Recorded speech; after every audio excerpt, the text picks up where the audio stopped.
In the last 4 years, my team and I have audited over 180 Klaviyo accounts, and we've worked with several clients from 6 figures to 7 figures. And one of the tools we use before we sign a new client at the agency is our email audit checklist. So before we bring on a new client, we always audit their Klaviyo account. So that will help us to know what exactly we should be working on and what we should be focusing on in order to help them generate the biggest ROI. And if you're just joining me for the first time, my name is Abib. I'm the CEO and founder of Smart E-commerce, where we help e-commerce brands increase sales and profits using the power of email and SMS marketing. So in this video, I'm going to be sharing our email audit checklist. I'm going to be going through how we use the checklist and also giving you a copy of this checklist to use for yourself. So without further ado, let's slide in.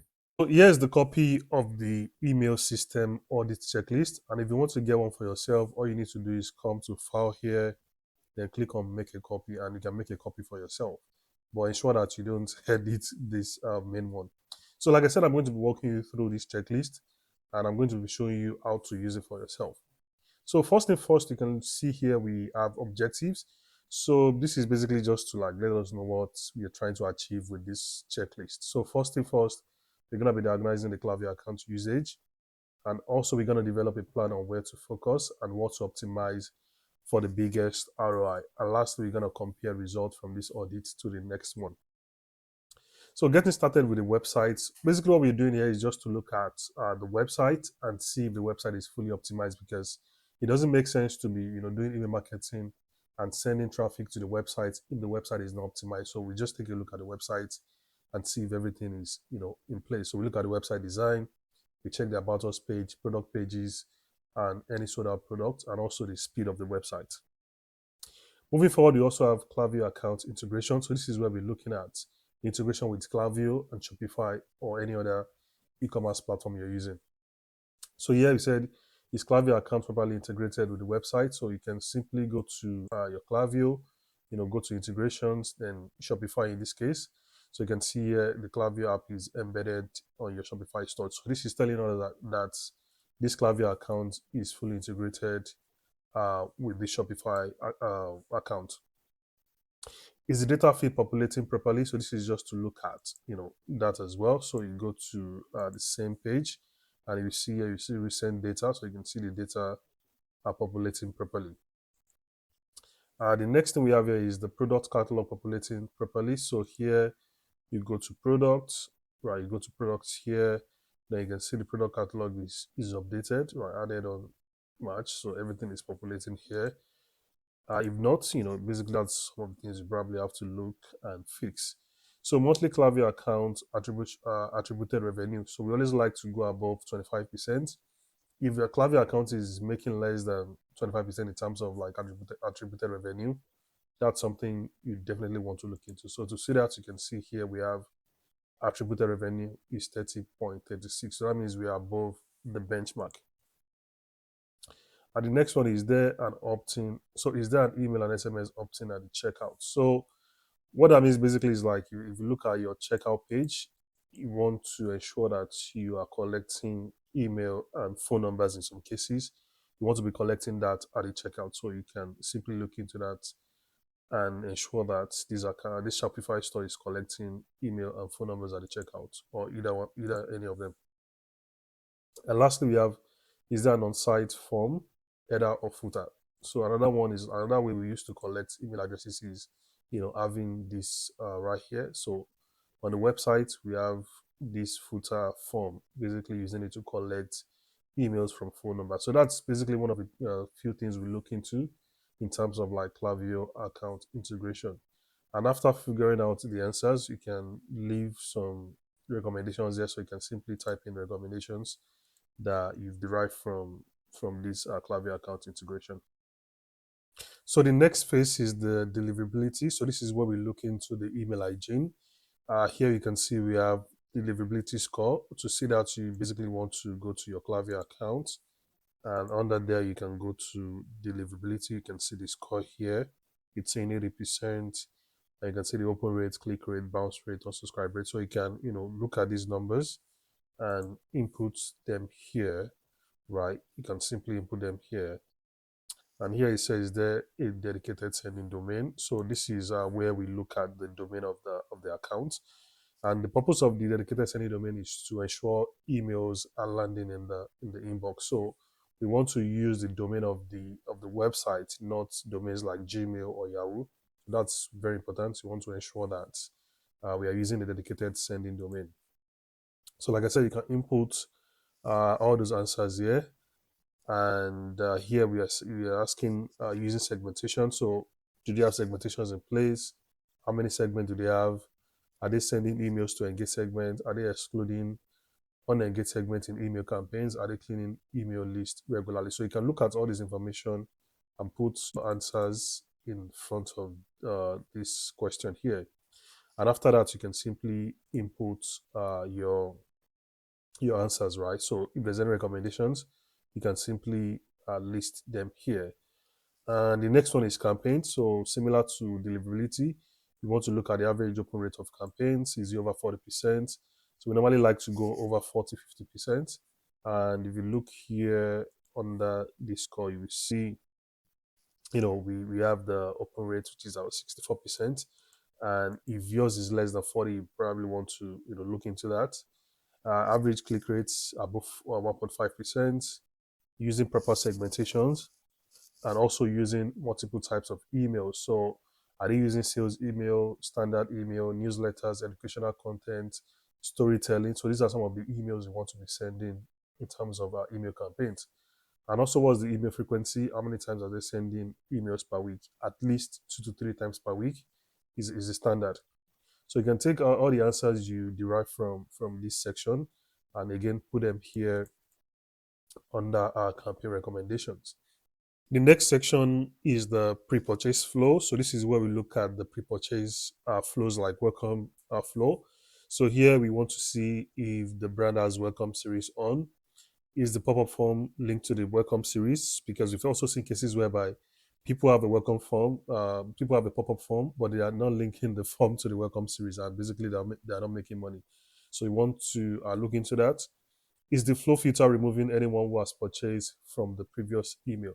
So basically, what that means is like as soon as somebody buys from the welcome email, you want to take them out of the welcome series, the welcome flow, basically.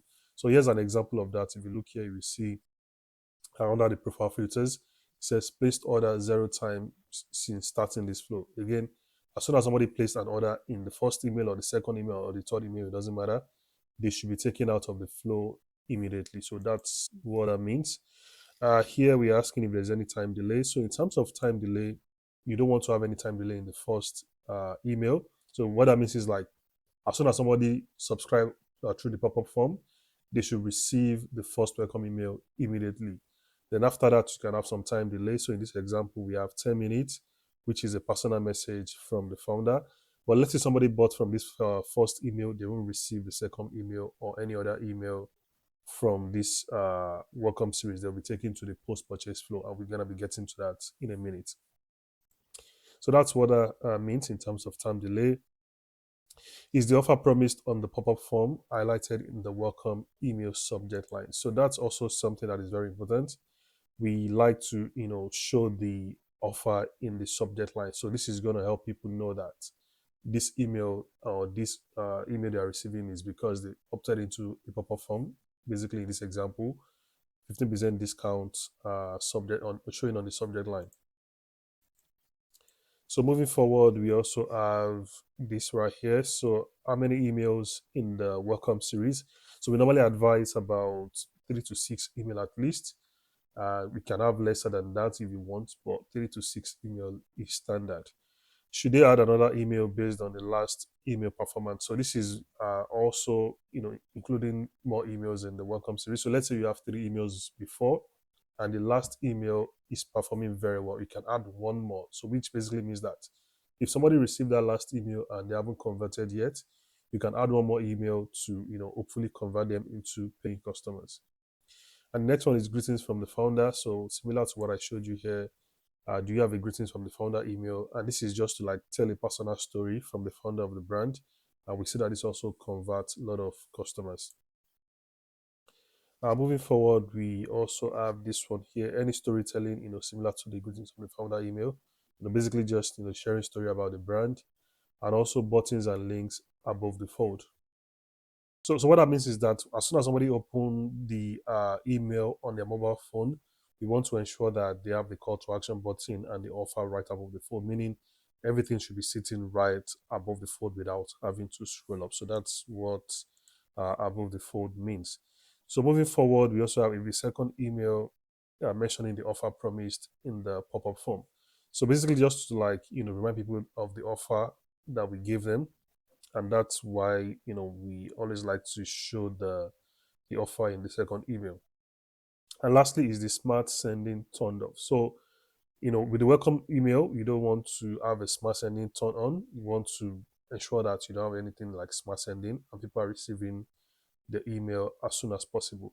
Another last thing you want to ensure in terms of welcome email and the pop-up form is that you are not using a double opt-in. So you want to ensure that people don't have to double opt-in, people don't have to confirm their email address as soon as they sign up to the welcome series. You need to ensure that you remove the double opt-in and people are receiving the welcome email as soon as possible.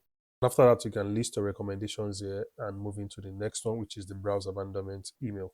In the browse abandonment, you want to look into if the flow is turned on, and also is the view product tracking installed and working properly. So to see that, you want to go to integrations, and under Shopify, you will see here it's saying add view product tracking to my site. So that is it's all good on. And you can see it's saying the Klaviyo app enabled embedded is enabled on your Shopify store. So this is to help you track people who are viewing products on your website. So if this is not on, you want to have this toggled on right here, and also to go to your Shopify store and ensure that this is tracking properly. So that's going to help you track people who are browsing products on your website. Next, we have the Audit testing time delay. So you want to test between 30 minutes to 1 hour 30 minutes and see which time delay is working properly. Also, how many emails? So we normally recommend at least 2 emails in the browser abandonment. And should they add another email based on the last email performance? So again, if the last email is performing, you can actually add one more email and also open that next email will convert people in the flow. And lastly, smart sending turned off. So in as a standard practice, we don't like to have the smart sending turned on in the browser abandonment email as well. And again, you can take all the answers you derive here and list it under the recommendations. So the next one is site abandonment, similar to browser abandonment. You want to follow the same step. Is the flow turned on? Is there any time delay? How many emails? Should they add another email based on last performance? And is the smart sending turned off? All these emails that I'm mentioning here, I have everything on my channel. You can go to the videos. You can find anyone you want. I have everything there. You can watch it and use it to set up all these flows if you don't have it already. So moving forward, we have the abandoned checkout email, which is an email sent to people who abandon items in their cart, right? So the first one is the flow turned on. You have the yes or no here. Is the first time delay between 30 minutes to 1 hour? So we always like to test the time between 30 minutes to 1 hour to see which one is performing better. I did split testing time delays. Again, if there's no delays or if there's no split testing, you can simply put the answer here. How many emails are in the flow? We normally recommend at least 3 emails for the abandoned checkout, and we can always add more if the last email is performing, like I mentioned here. And also is the first and second email within 24 hours window. So what that means is that at the first email, if it's between 30 minutes to 1 hour, the second email should also be under 24 hours window, right? So the second email could be like 10 hours later or 12 hours later, but it shouldn't be more than 24 hours window. We always like to keep the first and second email between 24 hours window. Is the dynamic content showing up? So that basically means that the content or the product the person left in the cart should be showing in the abandoned checkout email. So that's the dynamic content, and this changes based on the person, right? Based on what the person left in their cart. So that's what the dynamic content means, right? And like I said, if you want to see how I set up all these emails, I have everything on my channel. you can simply look it up, and I'm also going to be leaving them in the description below, so you can watch the video on how to set up high converting emails. And the next one is there any incentive? So, as a standard practice in the abandoned checkout email, you probably want to give an incentive in the third or fourth email. This could be free shipping, it could be discounts, it could be anything, basically incentive to convert people and getting them to complete their purchase. And again, is the return to cart button above the fold. So similar to the welcome email, you always want to have your button right above the fold. And also do they have questions or need help at the footer? So again, as a standard practice, we usually ask people if they need any help or have any question, they can simply reply to the email, and it's the smart sending turn off as well. So you can take all your answers and use that to give some recommendations here. The next one is the added to cart flow, which is very similar to abandoned checkout, but this one is sent to people who added items to their cart but didn't proceed to the checkout. So this is like a little bit different from the abandoned checkout, but they are quite similar. So is this flow turned off? Are they testing time delays? Is the time delay between 30 minutes to 1 hour? How many emails is the first and second email within a 24 hours window? Should you add another email based on last performance? Is the dynamic content showing up? Is there an incentive return to cart button above the fold? So like I said, they are very, very similar in nature, but they serve different purpose. So you can take those recommendations and have it here. The next phase is the post-purchase flow. So under that, we have the customer thank you, which is basically an email sent to people as soon as they make their first purchase. So we have this one right here. Is the customer thank you flow on? Are they collecting first purchase properties? What that means is that, in the first customer thank you, so you can see here we have when someone placed order, and we have the conditional split, which is separating people who placed order for the first time, and also people who have placed order more than one time. And if you look right here, we have profile property update. So this is updating the property of that person as first purchase date as today. So let's say I purchase something today on a particular website, I'll be registered as a first-time purchaser on that particular date. And one of the reasons why we like to have this profile property update is to send something we call first purchase anniversary email, which basically means that if I buy something from this website today, by this time next year, I'll receive an email, like a first purchase anniversary email, telling me thank you for being with us for the past 1 year. If you want to see a video on how to create this first purchase anniversary email, I'm going to leave it up here. And also in the description, you can watch the video and learn how to set up the first purchase anniversary flow. So that's that. And the next thing we have here is upselling and upsell offer reminder. So in some cases, we also like to upsell people into buying more products. So you can see in this example, we have like a thank you gift from the founder, right? So you can do this if you want, basically trying to upsell or cross-sell another product to the person based on what they bought before. And if you're doing that, you also want to send a reminder like, hey, the offer we gave you is about to expire. So you can see in this example, we have after 2 hours, and it says as fulfilled order at least once in starting this flow.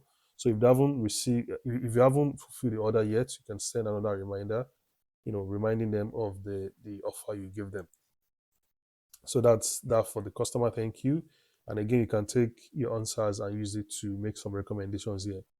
The next one is the customer win back, which is an email sent to people who haven't purchased anything from you in a while. So you can have this customer win back flow and also give an offer, and also do some split tests regarding the customer win back flow. So in most cases, we always like to test the time. So for example, we can test 60 days against 70 days or against 80 days to see which one is going to convert people. So the next email is a replenishment flow. Normally, this is not for every brand, but if you're selling something like a consumable product like supplements, skincare products, you should have a replenishment flow. So this is to remind people to buy what they bought before, basically to replenish what they bought before. So you want to have this flow on if you're selling a consumable product. You can also give some offers in this email, in order to convert those people, and also do some split testing. So that's a simple one we do here. and we can leave your recommendations there. Some other flows that we like to send out, just if the brand wants it, we have the order status flow, which is basically to keep the customer updated of their order status. So we have order is in transit, order shipped, order delivered, or order out for delivery. So you can set up those flows. So if the brand doesn't have it in place, we always like to look at that during the audit. The birthday flow, right? So we also set up the birthday flow. We have the review and feedback flow, post arrival, upsell and cross sell flow, referral flow, which is basically referring other people to the brand, VIP loyalty, sunset. So these are just like some other flows we look into, just to see if the brand has it or not, and we can make some recommendations here. So here, this is the part where we make our conclusion. Where should we focus on, and we can have those priority tasks here, and here we can have the non-priority tasks. So that's a simple checklist that we use. Obviously, as a Klaviyo expert, we go more deep into this. We look at analytics, we look at like the metrics of each flow, but this is just like a general overview. So you can use the same thing for yourself. You can make a copy, and that will help you audit your Klaviyo account very fast. So that's our Klaviyo audit checklist. And this is something that we use before we sign any clients. And this is going to help us know what exactly is wrong with the account and what we should be focusing on next. So if you want this Klaviyo audit checklist, I'm going to leave it in the description. You can copy this checklist and use it for yourself. And if you'd like to work with my agency, you want us to help you take care of your email and SMS marketing, you can use the link in the description to book a call with me. And I would love to audit your Klaviyo account for free and tell you what you can do to optimize your account. And if you want, we can also help you take care of your Klaviyo account and take everything from your hand. So if you'd like to work with us, just use the link in the description to book a call with me, and I'll be looking forward to speaking with you. And also, if you find this video valuable, please like and subscribe to the channel, and I will see you in the next one. Take care. Bye.